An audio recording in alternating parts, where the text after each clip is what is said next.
supaya ketika orang lain itu lewat di depan pembatas itu tidak tidak ada hukum yang mengenai dirinya. Karena nanti hukumnya kaitannya pembatas itu bukan dengan orang yang sholat, tapi dengan orang yang lewat di depan orang yang sedang sholat. Tadi itu hadisnya kados ngoten wau, nek ngengkel lewat niku sampai bunuhlah. Itu maksudnya bunuhlah di sini itu boleh sampai kemudian dicegah betul. Misalnya mau mepet itu ngengkel itu boleh dijongkrok ya, didorong supaya tidak lewat di depan kita.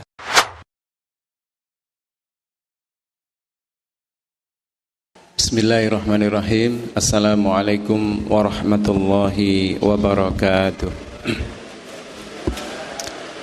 Alhamdulillahi rabbil alamin, alladzi allafa baina qulubina fa asbahna bi ni'matihi ikhwana. Asyhadu an la ilaha illallah wahdahu la syarika lah wa asyhadu anna Muhammadan abduhu wa rasuluhu la nabiyya ba'dah. Allahumma salli wa sallim wa barik ala sayyidina Muhammad wa ala alihi wa ashabihi ajma'in wa man tabi'ahum bi ihsanin ila yaumiddin. Para jamaah kang dipun mulyakaken Allah Subhanahu wa taala, monggo saderengipun sareng-sareng kita milai majelis kula panjenengan dalu punika kanthi wawasan basmalah ugi shalawat. Bismillahirrahmanirrahim. Allahumma salli wa sallim wa barik ala sayyidina Muhammad. Mugi-mugi kanthi wawasan basmalah ugi shalawat kula tansah nambah barokah wonten ing majelis kula panjenengan dalu punika.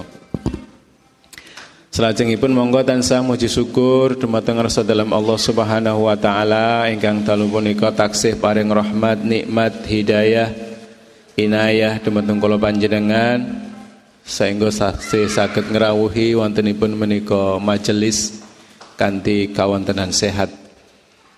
Salah setunggalipun nikmat ingkang dipun paringaken Allah dumateng kula panjenengan wonten ing alam donya menika nggih nikmat bermajlis. Di antara niku berarti kan enten lintune nggih. Di antara nikmat yang Allah anugerahkan yang disebut dengan taman surga. Salah satu bentuk taman surga di dunia itu adalah majelis ilmu, majelis zikir yang kita adakan. Jadi ketika kita bertemu seperti ini seolah kita sedang berada di taman. Nek pas tindak-tindak dinten Minggu teng tamannya wiji ngene kan raose teng manah niku napa? Adem lega nggih. Karena itu juga di masjid seperti ini hati kita harus lega, harus lapang. Harus kita buka hati dan pikiran kita. Dan salah satu perintah Allah itu adalah dan hendaklah orang-orang yang beriman itu dengan nikmat yang Allah berikan mereka itu berbahagia. Nikmat yang dimaksud adalah nikmat iman dan nikmat Islam. Jadi itu sumber kebahagiaan kita. Senajan ora duwe duit niku nek jek duwe iman niku insyaallah dijamin selamat, bahagia. Ning ya tetap penting golek duit. Tapi tetap sumber kebahagiaan kita yang utama adalah iman yang ada di dalam dada kita.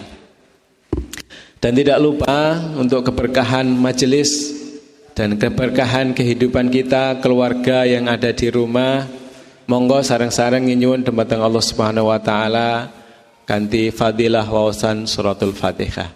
Liridallah wa li syafati Rasulillah wa kulli niyatin salihah. Al-Fatihah.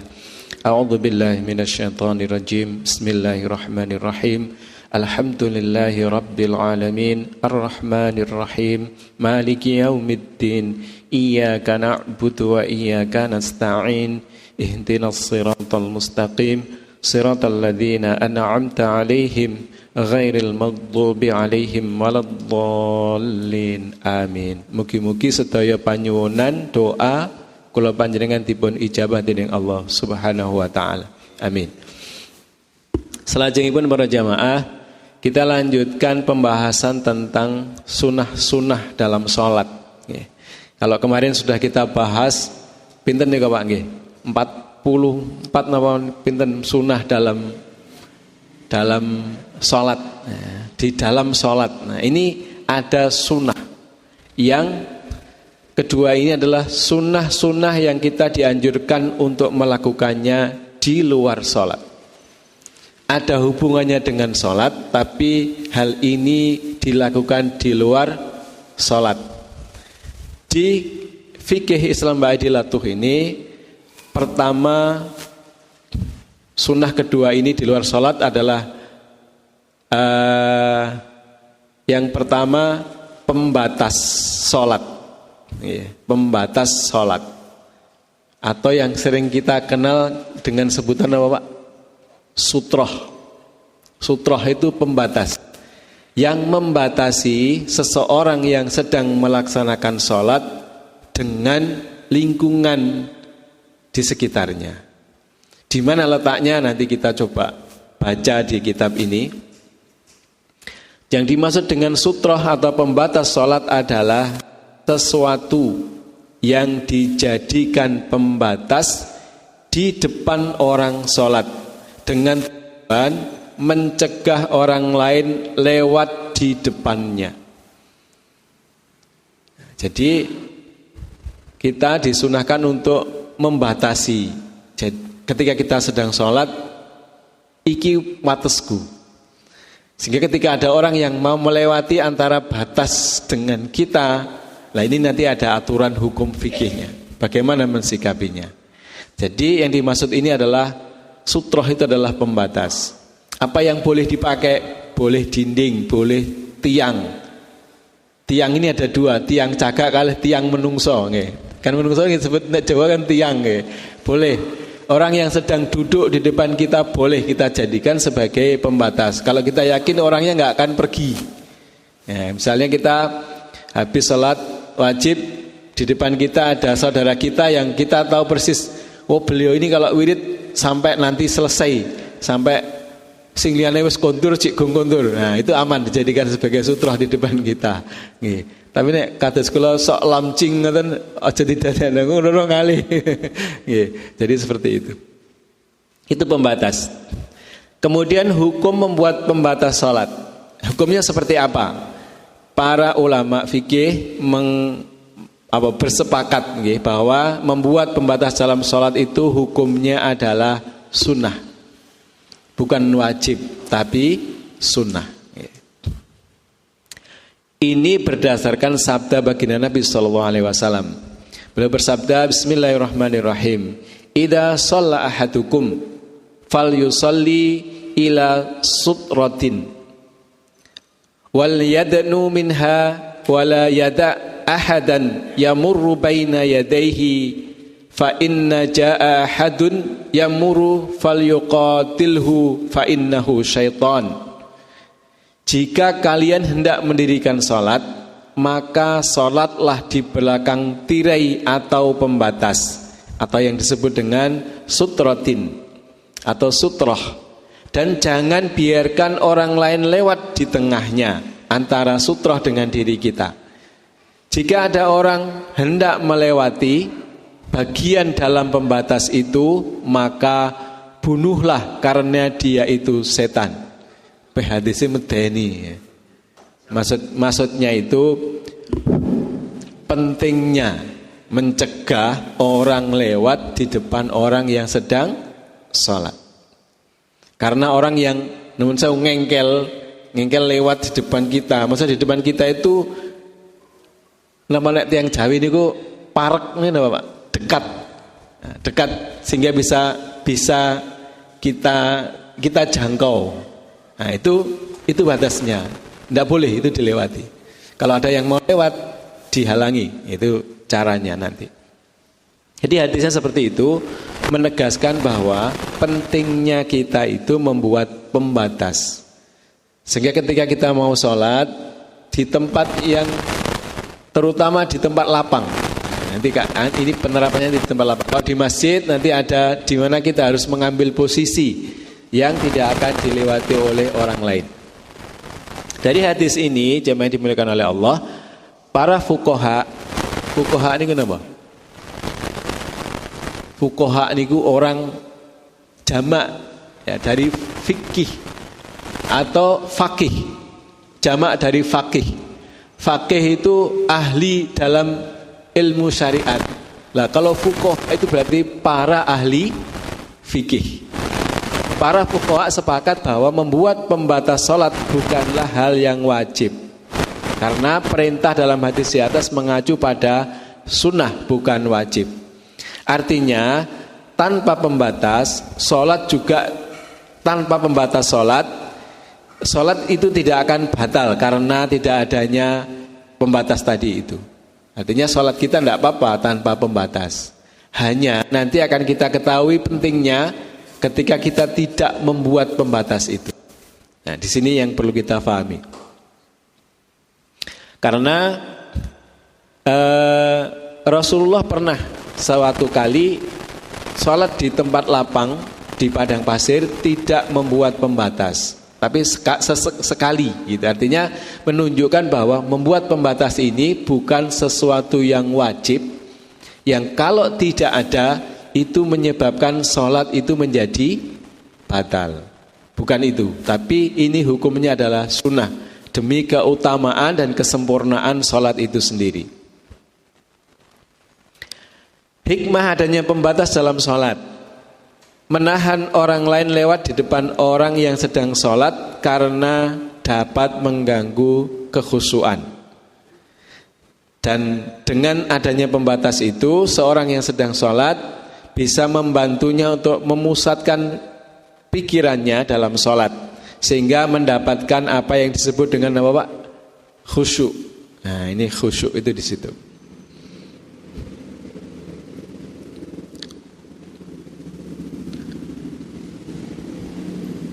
Jadi pentingnya membuat sutrah ini nanti terkait dengan orang lain yang tidak sedang sholat. Menurut ulama Syafi'iyah dan Hanabilah, mereka berkata disunahkan bagi orang yang hendak sholat untuk mendirikan sholat di belakang pembatas. Jadi membuat pembatas atau mencari pembatas kemudian sholat di belakangnya. Jika sholat di masjid ataupun di rumah, maka disunahkan untuk sholat di belakang tembok atau tiang. Jadi kalau kita sholat di masjid misalnya, cari tempat di mana di depan kita ada sesuatu yang menghalangi atau menjadi batas antara kita dengan orang lain yang akan lewat.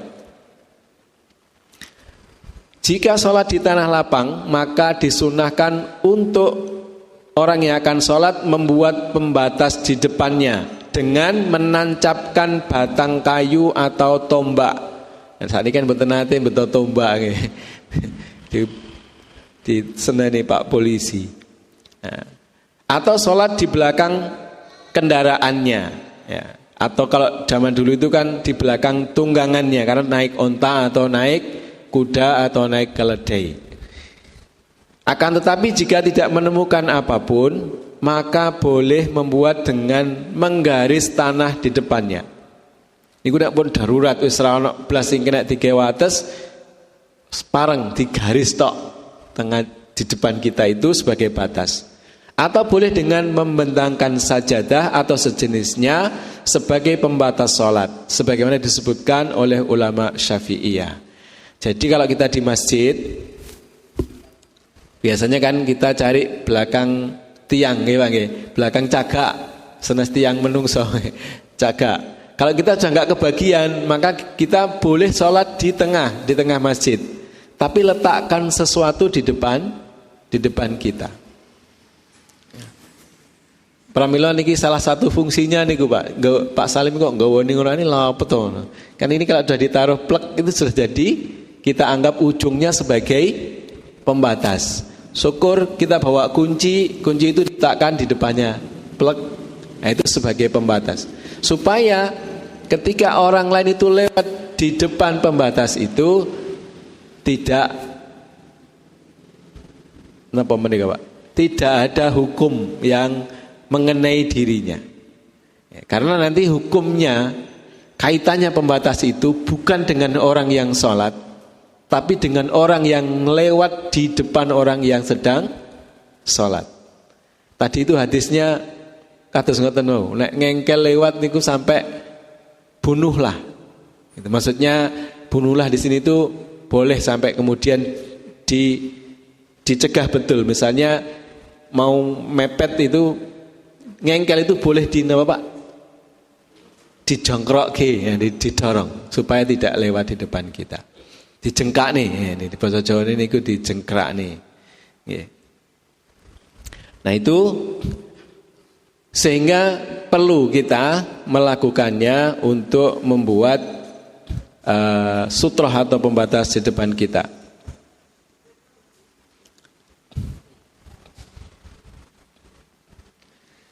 Kemudian seberapa jauh ya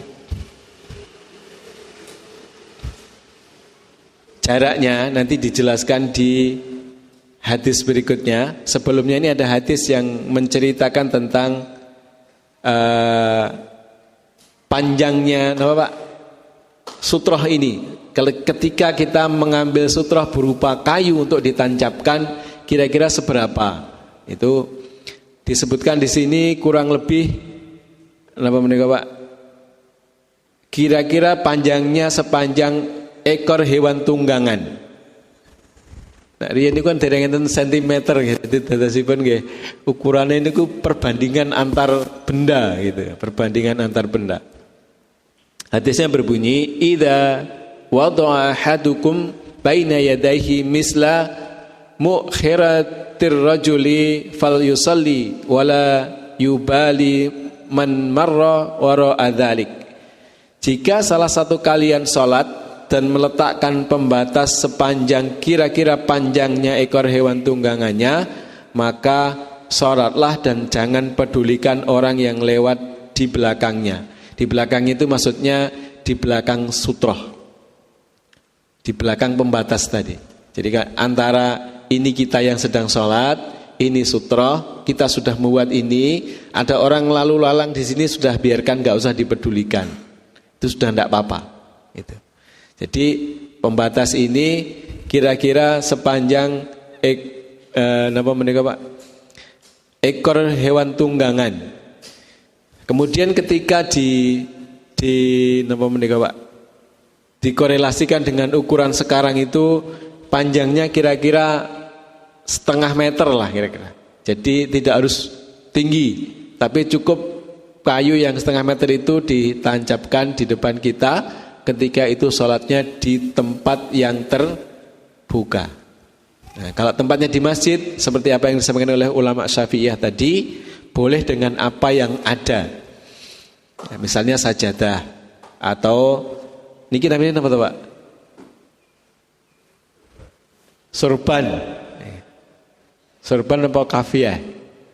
Ya, sorban itu biasanya sing di agem tenggane niku. Tapi ini sering disebut kafiyah. Ya. Ya, intinya niki fungsinya salah satunya itu untuk kita jadikan pembatas. Nah, kemudian bagi orang yang sholat berjamaah, maka yang perlu membuat sutroh cukup imamnya saja. Ya, jadi tidak semua jamaah harus buat sendiri-sendiri, nanti bayah kayak Arab nandur Pak, kacang. Ya, jadi ketika imam sudah ada sutroh di depannya, maka itu sudah cukup untuk seluruh jamaah. Artinya ketika ada orang yang lewat di depan jamaah, itu tidak tidak terkena hukum nanti. Apakah itu larangan atau dan sebagainya. Misalnya, kita tahu jamaah sudah berjalan sholat, ternyata di shaf ketiga atau kedua di depan itu ada satu tempat yang masih kosong. Kita datang belakangan, belakang ini sudah penuh. Oh, nang ngarep kok jek ono. Kita boleh lewat di depan jamaah itu untuk mengisi kekosongan. Jadi tidak terkena hukum bunuhlah tadi itu. Tidak perlu dicegah. Kalau kita sebagai makmum ada orang lewat di depan kita, itu nggak perlu dicegah, biarkan. Misalnya kita udah kadung ada di depan, sudah di tengah-tengah sholat, tiba-tiba panggilan alam datang, kenapa Pak? Batal. Ya, maka kita keluar melewati jamaah yang sedang sholat. Nggak apa-apa. Yang nggak boleh lewat di depan imam. Nah itu tidak boleh. Tapi kalau di masjid kan nggak mungkin jalan keluarnya di belakang. Nah itu. Ini yang untuk sholat sendiri nanti perlu diperhatikan. Nah kemudian bentuk pembatas ini kalau di tempat terbuka tadi itu boleh tongkat, boleh kayu, boleh tombak. Kalau di masjid boleh tadi itu. Tapi di masjid-masjid tertentu biasanya disediakan Pak. Kados napa menika? Nek teng dalem itu kita punya pembatas buku dirak nggih. Ada tataan kakinya terus ada papan berdiri begini.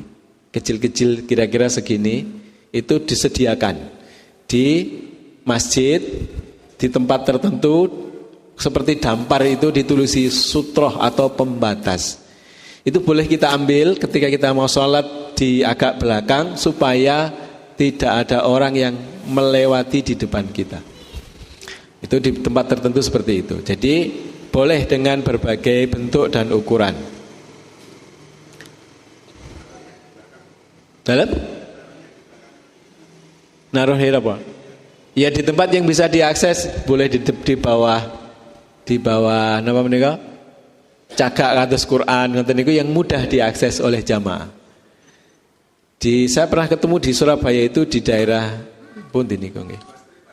Di masjid ada.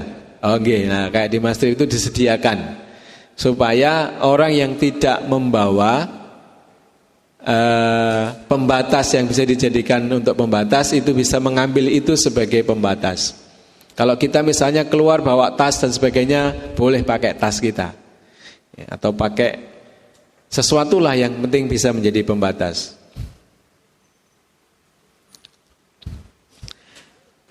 Tadi ulama Syafi'iyah beranggapan atau berpendapat bahwa boleh membuat pembatas itu hanya berupa garis di tanah.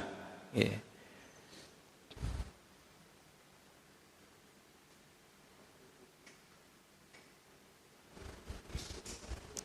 Ini berdasarkan hadis nomor riwayat Imam Ahmad, Abu Dawud, Ibnu Majah, Al-Baihaqi. Bunyi hadisnya, idza shalla ahadukum falyaj'al tilqa'a wajhihi syai'an fa illam yajid falyansibu 'asan fa illam yakun ma'hu 'asa falyakhtut khatan thumma la yadurruhu ma marra amamah. Niki cetakane radianu mboten patek ketinggal. Artinya jika salah seorang kalian hendak salat, maka letakkanlah sesuatu di hadapannya. Dan jika tidak menemukan, maka tancapkanlah tongkat untuk pembatas. Dan jika tidak mempunyai tongkat, maka buatlah garis di tanah. Setelah itu boleh orang lain lewat di sebelah garis itu. Nah, ini jadi hadisnya yang menjelaskan bolehnya kita menjadikan garis di depan kita sebagai pembatas. Jadi itu pentingnya anjuran membuat sutroh.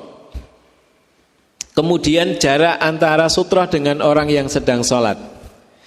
Menurut mayoritas ulama, jarak antara orang sholat dan pembatasnya Sunnahnya sekitar 3 hasta, dihitung mulai dari kedua kakinya. 3 hasta niku, hasta niku kan niki Pak nggih. Nggih telung niki kira-kira nggih pas napa menika Pak? Depan sujud sedikit itu.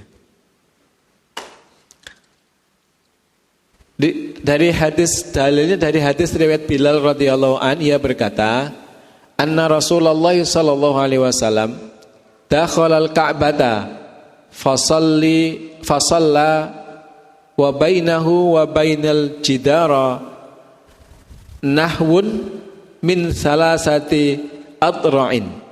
Rasulullah sallallahu alaihi wasallam pernah masuk ke dalam Ka'bah. Lantas beliau salat dan jarak antara beliau dan dinding Ka'bah itu sekitar 3 hasta.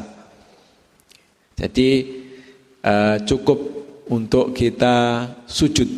Nah, 3 hasta itu dari kaki ke depan itu nggih ukuran sajadah. Ukuran sajadah, ukuran garis soft menika. Ya seperti segitulah jarak antara kita dengan sutrah yang kita buat. Nggih. Kemudian posisi antara orang sholat dan pembatas sholat. Nggih. Di mana kita meletakkan sutroh. Ulama 4 mazhab sepakat bahwa sunnahnya posisi orang sholat itu agak miring ke kiri atau ke kanan dari pembatasnya, sehingga tidak tepat di hadapannya. Jadi misalnya kita yang nun sewu, saya menghadap ke timur, mestinya menghadap ke barat. Ini saya sutroh, itu tidak boleh pas apa Pak pancer tengah ngeten. Ini diletakkan di sebelah agak ke kiri atau sedikit ke kanan. Lek ngeten iki nggih mboten napa-napa wong, mboten berdiri nggih.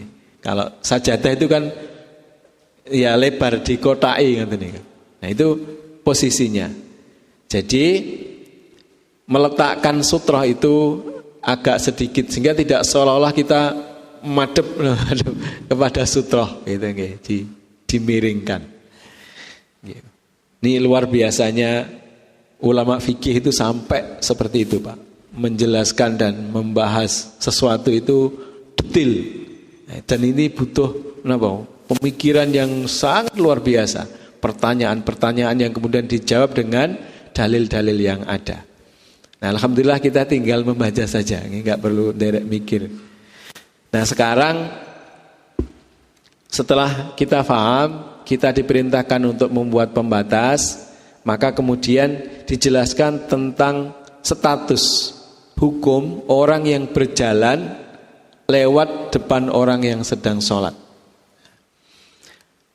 Para ulama berpendapat bahwa lewat di depan orang yang sedang sholat hukumnya makruh tahrim.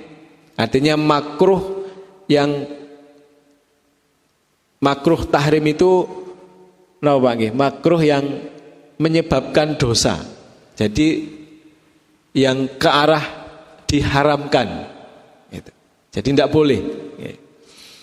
Jadi lewat di tempat sujud orang yang sedang sholat itu dianggap melakukan dosa jika orang sholat itu sudah membuat pembatas. Jadi ketika seseorang sudah membuat pembatas kemudian dilewati, maka orang yang lewat ini hukumnya dia berdosa. Nah, kemudian nanti dijelaskan di sini bahwa ada 4 hukum jamaah yang dimuliakan oleh Allah terkait dengan orang yang lewat itu. Nek sing dosa sapa, sing salat apa sing lewat. Nah, itu nanti ada 4 hukum. Dilihat dari statusnya. Yang intinya bahwa lewat di depan orang yang sedang sholat itu tidak boleh berdosa. Ulama Syafi'iyah berkata pendapat yang benar adalah haram hukumnya. Bahkan ulama Syafi'iyah itu menganggapnya haram melewati depan orang sholat jika ia telah membuat batasan tempat sholat. Meskipun orang yang lewat tidak punya jalan lain selain itu. Jadi kalau ulama yang lain, kalau orang yang mau lewat itu tidak punya jalan lain maka boleh lewat. Jadi jalannya cuma satu niku yang bisa dilewati maka boleh. Tapi madhab Syafi'iyah itu tetap menganggapnya sebagai sesuatu yang haram. Dalilnya adalah hadis baginda Nabi SAW yang berbunyi, lau ya'lamul mar'u baina yadayil musalli madza alaihi lakana ayyaqifa arba'ina khairul lahu min ayyamurru baina yadayhi. Jika orang yang lewat tahu dosa apa yang akan dia dapat dengan melewati orang yang sedang sholat, niscaya berdirinya menunggu selama 40 masa atau 40 tahun lebih baik baginya daripada lewat di depan orang yang sholat. Hadis riwayat Bukhari dan Muslim. Bisa difahami.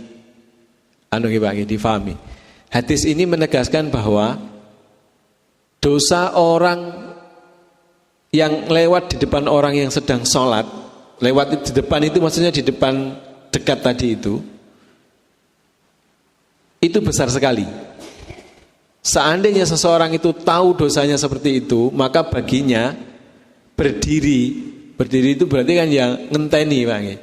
Berdiri menunggu orang yang sedang sholat ini sampai selesai selama 40 tahun itu jauh lebih baik daripada dia bahasa Jawa niku ngengkel, nekat melewati orang yang sedang sholat tadi.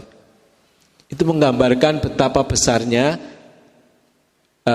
dosa yang ditanggung oleh orang yang sholat ini. Maka dari sinilah kemudian ulama Syafi'iyah berpendapat bahwa haram hukumnya melewati depan orang yang sedang sholat, meskipun itu satu-satunya jalan yang bisa dilewati.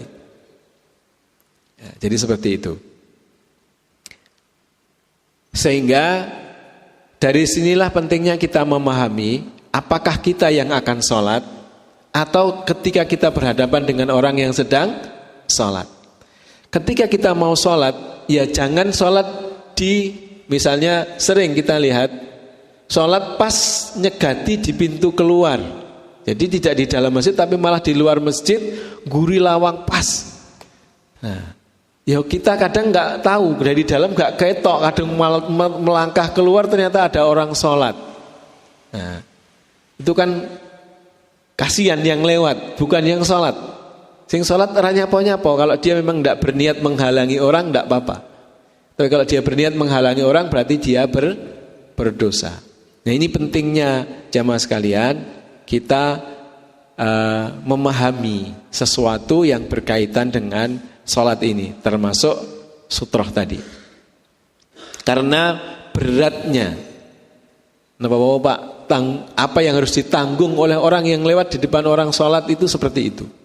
Sehingga kita yang akan sholat yang harus menjaga supaya sholat kita nanti tidak dilanggar oleh orang lain. Seperti apa? Salah satunya cari tempat yang agak minggir atau meletakkan sutroh di depan kita tadi. Nah, itu solusinya.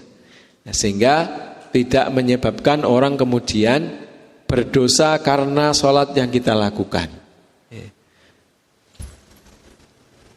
Nah, kecuali di Baitul Haram atau di Masjidil Haram atau di dalam Ka'bah. Kalau di Masjidil Haram, terutama orang yang sedang tawaf, itu tidak masalah. Dia melewati orang yang sedang sholat. Karena tempatnya memang khusus dan pengecualian. Sehingga ketika panjenengan nanti misalnya sedang tawaf ada orang yang sedang sholat, tidak apa-apa. Kalau memang yang harus dilewati di situ, dilewati saja, boleh. Kemudian menghalangi orang yang hendak lewat di depan orang sholat. Ya, jadi sebagian besar ulama berpendapat bahwa orang yang sedang sholat boleh menghalangi atau menahan orang lain yang hendak lewat di depannya. Ya, seperti tadi itu ada hadis lain yang hampir sama. Kalau yang pertama tadi kan bunuhlah. Kalau di sini bunyinya sedikit berbeda. Jika kalian sedang sholat, maka jangan biarkan orang lain lewat di depan kalian. Dan jika ia tetap memaksa lewat, maka bunuhlah orang itu karena dia bersama jin korin. Nah, ini bunyinya sedikit berbeda tapi nadanya sama. Peringatan yang sangat keras. Sampai perintahnya, artinya berarti kan boleh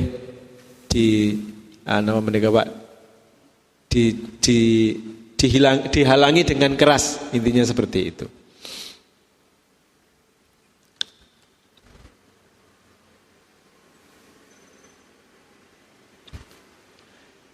Kemudian caranya seperti apa? Nah, ini jika orang sholat hendak menghalangi orang yang lewat di depannya karena mengamalkan rukhsah tadi, maka caranya dengan memberikan isyarat untuk menghalangi.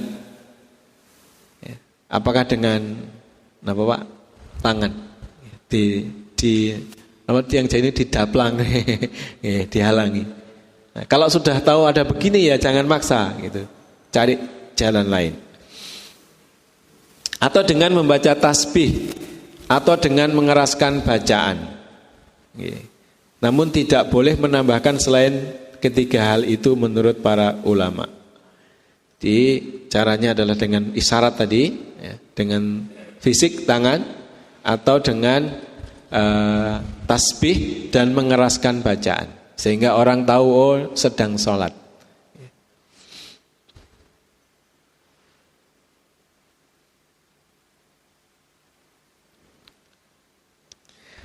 Apakah lewat di depan orang sholat dapat membatalkan sholat? Para ulama madhab sepakat bahwa lewat di depan orang yang sedang sholat tidak membatalkan sholat orang yang sholat. Jadi tidak batal sholatnya.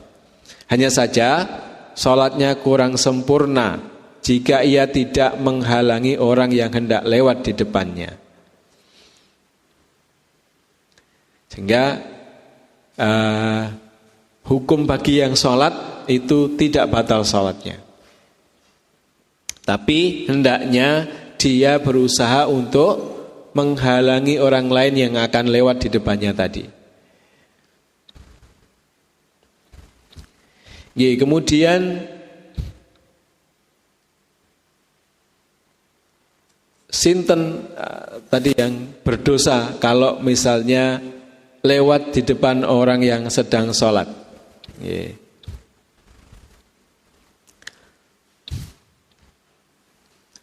Jadi menurut ulama itu ada 4 hukumnya. Yang pertama, jika orang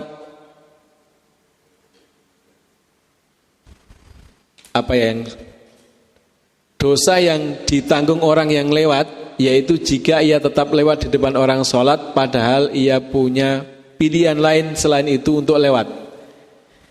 Jadi yang pertama, ketika misalnya seseorang lupa atau bahkan sudah meletakkan sutroh di depannya, kemudian ada orang yang lewat di depannya, di antara batas dia dengan sutrohnya, itu orang yang lewat itu yang berdosa ketika ada pilihan lain, ada alternatif untuk lewat. Jadi tiang Jawi niku ngubet. Ngubet. Kadang kita milihnya begini, nun sewu. Ketika ada seseorang yang kita hormati, ya, kita akan lewat di depannya atau lewat di depan orang yang sedang sholat. Kadang kita malah milih lewat di depan orang yang sedang sholat. Itu tidak boleh.